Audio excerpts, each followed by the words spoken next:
Havidere, gibt's ein Formel-1-Auto mit 100% Siegquote? Hi, ja, gibt's. Und zwar den Brabham BT46B oder besser bekannt als Staubsauger. Niki Lauda gewann damit Ende der 70er den großen Preis von Schweden.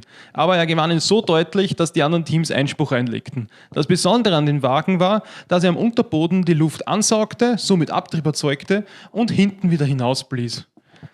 Brabham hielt den Druck aber nicht stand und zog den Wagen freiwillig zurück.